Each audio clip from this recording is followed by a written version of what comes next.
भी आप arm wrestling का गेम स्टार्ट कर रहे हो तो आपको अनकंफर्टेबल सा फील हो रहा है, आपको स्टार्ट में ही लग रहा है कि सामने वाला एक एडवांटेज ले रहा है, आपको लग रहा है कि आप तुरंत साइड दे दोगे या फिर हार की तरफ चले जाओगे, हारने के साइड में चले जाओगे, आपको ऐसे एक फीलिंग आ रहा है, आपको ऐसा लग रहा है कि आपको कुछ एडवांटेज नहीं मिल रहा है। सो ये बेसिकली इसलिए होता है क्योंकि आपका जो सेटअप है एंड सामने वाले का जो सेटअप है उसमें डिफरेंस है। सामने वाले का जो सेटअप है वो जैसे अपने आप को सेट कर रहा है वो सुपीरियर है आपके सेटअप से। एट द सेम टाइम आप जो भी सेटअप ले रहे हो वो आपके गेम स्टाइल को सूट नहीं कर रहा होगा। तो आज उसी पे बात करेंगे एंड जो मैं आज बताने वाला हूँ ये शायद ही कोई, मुझे तो नहीं पता, शायद ही कोई किसी को बताएगा। आपको इंटरनेट में शायद ही ऐसा कोई वीडियोस मिलेगा भी, तो ध्यान से देखना क्योंकि आर्म रेसलिंग के बारे में कोई किसी को बताता नहीं है। मैं चाहता हूँ कि इंडिया में लोग ग्रो हो, तो इस रीज़न की वजह से ये चीज़ बताना बहुत ज़रूरी है, ताकि ऐसे नहीं कि ग्रो होगा नहीं, लेकिन प्रॉब्लम क्या है ना, जब तक इन्फॉर्मेशन बटेगा नहीं, जहाँ पे लोगों को 1 साल लगना चाहिए वहाँ पे लोगों को 2 साल लग रहा है, 3 साल लग रहा है। क्यों? क्योंकि सही इन्फॉर्मेशन टाइम पे नहीं पहुँचता। यही रीज़न है कि मैं ये चीज़ स्टार्ट कर रहा हूँ, मैं ये चीज़ बता रहा हूँ, मैं ये सीक्रेट ओपन कर रहा हूँ, ठीक है। एंड गाइस, एंड जल्दी ही मैं अपना कोर्स लॉन्च करने वाला हूँ आर्म रेसलिंग में। जितना डिटेल मैं इस वीडियो में दे रहा हूँ उससे कई ज़्यादा डिटेल मेरे कोर्स में होगा। मेन चीज़ ये है कि सिस्टमैटिक वे में होगा एंड मेरा मोटिव कोर्स का लेके ये है कि एक्चुअली मैं एक कम्युनिटी बनाना चाहता हूँ। जो लोग जल्दी ग्रो होना चाहते हैं, जल्दी का मतलब ये नहीं है कि मतलब 1 महीने में आर्म रेसलर बन जाएगा, वैसा नहीं। जो टाइम वेस्ट करते हैं लोग अलग अलग वीडियोस देख के, जहाँ पे सपोर्ट नहीं मिल रहा, वो बच जाएगा। जहाँ पे शायद 2 साल में हो जाना चाहिए लेकिन आपको 3 साल लग रहा है, आपको 2.5 साल लग रहा है, वो 6 महीना वैल्यूएबल है, वो 1 साल वैल्यूएबल है। सो ये टाइम बचाने के लिए ये कोर्स आपको हेल्प करेगा। कोर्स का डिटेल्स आगे मैं आपको बताऊंगा, अभी मैं उस पर काम करना शुरू करने वाला हूँ। तो टॉपिक पे चलते हैं, सेटअप क्या होता है।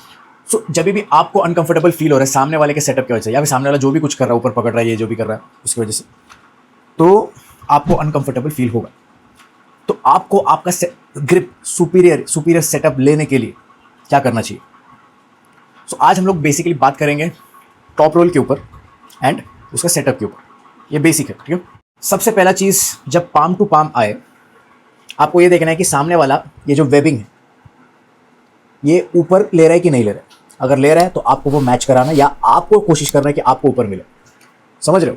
ये वेबिंग के जितना ऊपर आप जा सकते हो, ऐसे टॉप रोलर में बोल रहा हूँ, ठीक है। फर्स्ट थिंग आपको वो चीज़ ध्यान देना है। तो अगर कोई आपको पकड़ रहा है तो आपको उसके थंब के नीचे नहीं, जितना हो सकता है ऊपर ऊपर ऊपर ऊपर ऊपर पकड़ना। फर्स्ट थिंग, मोस्टली वो भी ऊपर ही पकड़ने देखेगा, आपको भी वही कोशिश करना, ठीक है। हुक के ऊपर हम लोग कुछ नहीं सोचेंगे फिलहाल, आप सिर्फ टॉप रोल के बारे में सोचना। सो ये हो गया आपका पाम का सेटअप। उसमें भी सेकंड चीज़, अभी आपको करना क्या, आप बेसिकली फिंगर्स की तरफ लोड कर रहे हो। सो जो आपका थंब टू थंब होगा उसमें बेसिकली आपका जो थंब है, समझ लो ये मेरा हाथ है, ये ओपोनेंट का हाथ है, ठीक है। अभी ये थंब है, दोनों थंब ऐसा है, ऐसे बंद होने वाले, ठीक है। सो आपको जितना हो सके ट्राई करने की थोड़ा दूर मिले। रेफरी तो क्लोज करने को देखेगा, आप ट्राई करोगे कि दूर मिले। देन आप ग्रिप करें, देन आप पकड़े एंड देन आप पीछे की तरफ उंगली खोल के टॉप रोल करोगे। ये 2 चीज़ आपको हैंड के अंदर आता है। ये बेसिक चीज़ है, एडवांस चीज़ें और भी बहुत आता है।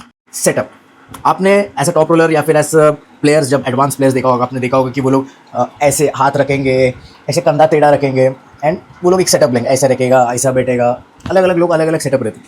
वो क्यों होता है? वो लोग का जो भी स्पेसिफिक गेम स्टाइल होता है उसके बेसिस पे वो लोग अपना सेटअप लेते हैं। तो आज मैं आपको सेटअप का एक हिस्सा बताऊंगा जो बहुत ही इंपॉर्टेंट है, ठीक है। तो एज अ टॉप रोलर सबसे इंपॉर्टेंट क्या है, क्या लगता है आपको सबसे इंपॉर्टेंट क्या है? आपको टॉप रोल करने के लिए सबसे इंपॉर्टेंट क्या है? प्रोनेशन, बराबर। यस, बैक प्रेशर के साथ प्रोनेशन लगता है, लेकिन प्रोनेशन बहुत ही ज़्यादा इंपॉर्टेंट है एंड प्रोनेशन का एंगेजमेंट भी बहुत ज़्यादा इंपॉर्टेंट है। सो प्रोनेशन का सबसे इंपॉर्टेंट एक कंसेप्ट है, या फिर आर्म रेसलिंग के ही सबसे इंपॉर्टेंट कंसेप्ट समझ लो, आप हमेशा स्टैटिकली स्ट्रांग हो, ना कि डायनामिकली स्ट्रांग हो। समझ रहे हो? तो फॉर एग्जाम्पल अगर आप ऐसे सेटअप ले रहे हो, ठीक है, ये आप सेटअप ले रहे हो, आप पकड़ रहे हो एंड ये प्रोनेट करने से ज़्यादा आप क्या स्ट्रांग हो गए, आपने ये सेटअप लिया एंड आप बॉडी के साथ जब प्रोनेट करोगे, मतलब इसमें आपका पोजीशन वैसे ही रहेगा, लेकिन आप बॉडी लेके जाते हुए प्रोनेट जब करते हो तब आप ज़्यादा स्ट्रांग होते हो, इंस्टेड कि आप ये सिर्फ हाथ प्रोनेट करें। सो स्टैटिकली, मतलब जो भी पोजीशन आपने सेट किया है वो पोजीशन पे आप कंपैरेटिवली ज़्यादा स्ट्रांग रहोगे, रादर देन कि आप सेट कर ले ये पोजीशन एंड आप यहाँ से ऐसा डायनामिक प्रोनेशन सोचोगे। डायनामिक मतलब अभी समझ लो ये है एंड मैं ये प्रोनेशन का मसल एंगेज कर रहा हूँ डायनामिकली, ठीक है। स्टैटिक क्या है, ये ऐसा है, मेरा हाथ ऐसा है, लेकिन मैं जब प्रोनेट कर रहा हूँ तो मैं बेसिकली बैक लगा रहा हूँ एंड मैं बॉडी को साइड लेते जाते हुए प्रोनेट कर रहा हूँ। मैं ये नहीं कर रहा हूँ, बॉडी को साथ लेके जाके साइड प्रेशर के साथ अपना प्रोनेशन एंगेज रख के अटैक डाल रहा हूँ। सो ये स्टैटिक प्रोनेशन हो। अभी सेटअप में आपको मैक्सिमम स्टैटिक प्रोनेशन एंगेज करना है, उसके लिए आप क्या करते हो, उसके लिए ही ये जो सेटअप लेने वाला होता है। अभी समझ लो ये आपका हाथ है, ठीक है, यूजुअली आर्म रेसलिंग पे आपका हाथ ऐसा होता है, ये सुपिनेशन हुआ, ये प्रोनेशन हुआ, राइट, ये सुपिनेशन, ये प्रोनेशन। अभी अगर आपको मैक्सिमम प्रोनेशन, ये आपका मैक्सिमम प्रोनेशन है, ठीक है, ये एक रफ आइडिया है, लेकिन आपको आपके स्ट्रॉन्गेस्ट पोजीशन पे रहना है। समझ लो आपको यहाँ पे स्ट्रॉन्ग फील हो रहा है, ये इतना ही प्रोनेशन पे आपको स्ट्रॉन्ग फील हो रहा है, तो ये आपका सेटअप में यूज़ होना चाहिए। अगर आपको यहाँ पे सीधे में स्ट्रॉन्ग फील हो तो ये आपका सेटअप में यूज़ होना चाहिए। तो आपको मैक्सिमम स्टैटिक प्रोनेशन, आपको प्रोनेशन तो एंगेज करना है, तो मैक्सिमम स्टैटिक प्रोनेशन कैसे एंगेज करोगे, ठीक है। अभी आपने ये रखा, अगर समझ लो अब यहाँ पे आपको कितना, देखो इतना प्रोनेशन रह गया, बराबर, इतना प्रोनेशन आपका रह गया। तो अगर मैं ऐसे स्टार्ट कर रहा हूँ, अगर मैं ऐसे स्टार्ट कर रहा हूँ, मेरे पास इतना प्रोनेशन बाकी है, तो अगर मैं ऐसे करूँ, थोड़ा सा सीधा हो जाओ, अभी देख रहे हैं, अभी मैं सीधा हूँ, एक आर्म रेसलिंग सेटअप के लिए मैं सीधा हूँ, मेरा शोल्डर इस तरफ आया। अभी आपको समझ में आ रहा है लोग शोल्डर इस तरफ क्यों लेके जा रहे हैं, कंसेप्ट समझ रहे हैं आपको। ये देखो अभी मेरे पास इतना प्रोनेशन बाकी है, लेकिन अभी मैं ये प्रोनेट इधर करूँ, रेफरी तो स्टार्ट नहीं देगा, क्योंकि रेफरी ऐसे करके ही आपको स्टार्ट देगा। लेकिन अगर आपको ये करना है, मैं इसको वैसे रख के ऐसे करूँ, अभी रेफरी आपको स्टार्ट देगा, यस डेफिनेटली देगा, बराबर। अभी आपका प्रोनेशन में थोड़ा सा ही बचा है, आपको एंड रेंज पे वैसे भी नहीं जाना है, एंड रेंज पे हम लोग वीक होते हैं, लेकिन अभी यहाँ पे काफ़ी हद तक हमारा प्रोनेशन एंगेज है, स्टैटिक प्रोनेशन। अभी समझ रहे हो कंधा इस साइड आने का और प्रोनेशन एंगेज करने का क्या लॉजिक है। अब बताओ, किसी ने आपको बताया ये, कोई नहीं बताता। तो ये जो चीज़ है, ये आपका सेटअप बैठता है।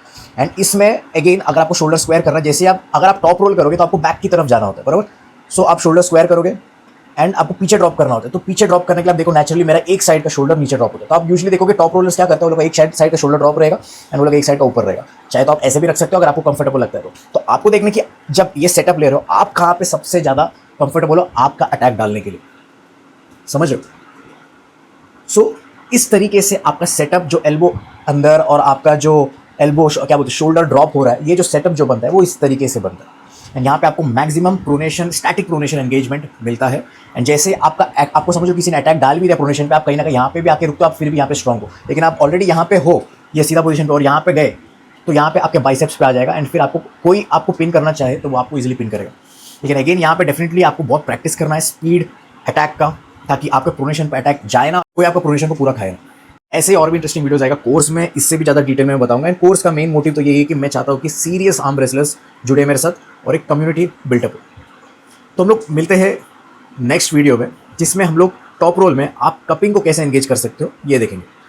तो अगर आपको ये वीडियो अच्छा लगा तो शेयर करो भाई। देखो अगर मुझे सपोर्ट मिल रहा है तो मैं यूट्यूब पर कंटिन्यू रखूँगा, नहीं मिल रहा है तो मैं अपने कोर्स में जाऊँगा, ताकि मुझे सिर्फ सीरियस लोग चाहिए, मेरे को ये स्पोर्ट को ग्रो करना है and I need serious people.